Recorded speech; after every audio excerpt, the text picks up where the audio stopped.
generate in terms of energy. I was inside a massive obelisk near a place called Hebden Bridge in England, and as I was climbing the stairs, it was so big it had a stone staircase inside it, the energy around me I just felt this enormous male sexual energy, and I thought, what's going on?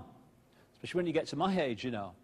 And then I realized, why am I feeling this? Well, what are you walking up inside, you pillock, I thought. You're walking up inside a representation of the male phallic, therefore that's the energy it generates. It's very important that we're aware of this. These are not just symbols and what have you, and a secret language alone. They generate energy.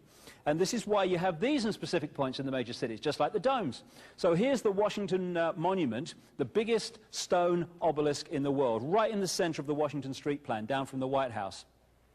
This is what's known in London as Cleopatra's Needle. Again, like the one in Paris, it was taken from Egypt. As an original, it was in the city of Hon or Heliopolis, the city or place of the sun, and was brought over during the reign of Queen Victoria.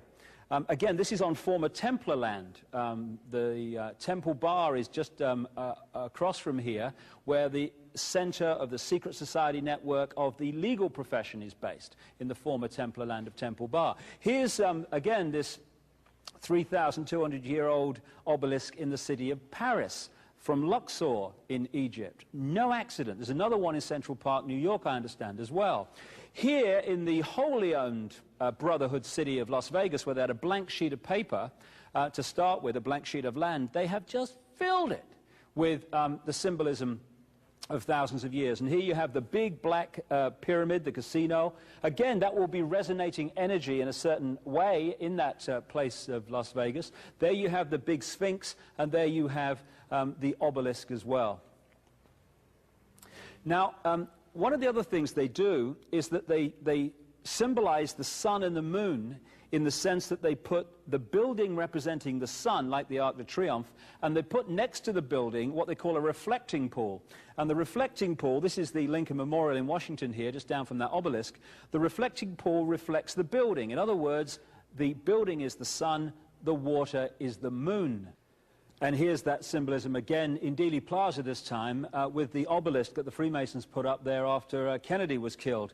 And again, it is the male phallic, the obelisk, reflected in the reflecting pool, which symbolizes the moon. They understand how these moon and sun energies can be used and manipulated, and that's one of the great areas of knowledge that has been kept from the rest of the population in the secret society network. And this goes back a very long time. Interestingly, it is this brotherhood network that created Christianity and created Islam and all the other religions, and the biggest secret documents this in great detail. They created the religions as a prison religion and to imprison the mind of the populace, but they also built the cathedrals and the main churches, and they built them on the vortex points, on their sacred points, in a certain way. Again, I mentioned St. Paul's Cathedral was built on a former site of goddess Diana worship. The goddess Diana was one of the great goddesses of the ancient world. This is Notre Dame, Our Lady Cathedral in Paris, one of the most famous cathedrals in the world, Notre Dame. Because people thought Notre Dame, Our Lady, Mother of Jesus, it was taken as a Christian name. In fact, Our Lady is Isis, Semiramis, Diana, and these other names for the deities that the Brotherhood have worshipped over the period of thousands of years we're talking about. So look at that. That's Notre Dame, built with Templar money, Knights Templar money, to sacred geometry on a sacred vortex point. Now we'll just cross the English Channel. There's Westminster Cathedral. Could be the same building. Again, built with Templar money in that same period on a great vortex point. And you've got Big Ben to the left there, the famous clock on the Houses of Parliament, and that is a massive obelisk. And the Houses of Parliament, like Congress, are built on a sacred vortex point. The political buildings are actually temples. Interestingly, this is on Notre Dame Cathedral, and these are the gargoyles. Now, when you look at gargoyles, what are they? They are depictions of reptiles, reptilian forms, often with wings. bizarre and amazing as it may seem, and I'm the first to agree with that, this is how ancient and modern these reptilians are described in ancient texts and by people who've seen them, and again, The Biggest Secret documents this in enormous detail. So on the cathedrals and on the stately homes of the British and European aristocracy, you find these reptiles. You also find them on or around a modern airport, Denver Airport. Why are gargoyles in Denver Airport? A modern airport built controversially and for an enormous amount of money in more recent years. It just so happens that those that research into these things, into the extraterrestrial influence on Earth, have designated that, and has some of the people involved in its construction, as a reptilian base, an Anunnaki base, actually in Colorado. In Dealey Plaza, where they killed Kennedy, one of the buildings of Dealey Plaza has gargoyles all over it. Why? Because this is symbolic of the bloodlines and where the bloodlines actually come from and what they're controlled by. This is a depiction 5,000 years BC in the Ubaid culture, the one that just preceded Sumer in what we now call Iraq, and this was a depiction of one of their gods.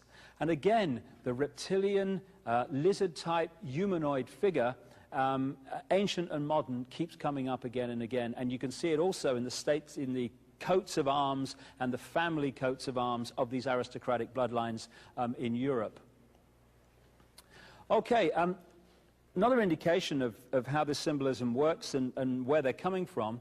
This is George Washington. In the last century, they decided they didn't have a decent statue of George, so instead of getting an American to produce one, they ordered it from Italy, from Florence.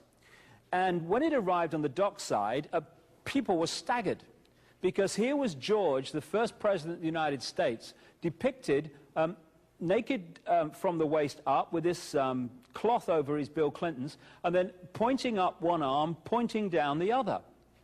What's going on? Unless you realize where these people are coming from, it's inexplicable. Well, if you just hold that in your mind, arm up, arm down, naked from the waist up, and then Bill Clinton's covered in a piece of cloth, well, this is where it's coming from. This is the ancient depiction of the compilation of the negative force symbol that the Templars worshipped, or the high-level Templars worshipped anyway, called Baphomet. And this is why they depicted George Washington in that way. Now, the skull and bones is a symbol you can keep picking up when you're trying to read the secret language also. The skull and bones was on the flag of the ships of the Templars, which is why it just got turned into the pirate flag in children's stories and stuff like that. And there was another organization called the Russell Group, the Russell Company, the Russell Trust, and they made a fortune. It's one of the bloodline families in America. They made a fortune running opium to China for the British during the Opium Wars, when Britain took over China by getting the population hooked on drugs, which is what's happening to the global population today, just a bigger version of it. And on the flags of the ships of the Russell Company running these drugs was the skull and crossbones. And so it's no surprise that it was the Russell Trust that created one of the most infamous secret societies in America, called the Skull and Bones Society. This is a Freemasonic apron from the last century with the skull and bones on. Why? Because the Freemasons came out of the Templars, and the Templars used the symbol of the skull and bones. In various paintings, not just the one I talked about earlier, the Leonardo da Vinci depiction of the Last Supper, but also in many others, you see the symbolism in the painting. This is one called The Ambassadors, which is in London on display. And at the bottom there, you see a very strange kind of, I don't know what it is. When you say to people, what do you think this is? They go, well, I don't know what that is. It's strange. What is it? What's he doing there? But if you look at it from a particular angle, and it has to be from a particular angle, then you start to see what that is in that painting.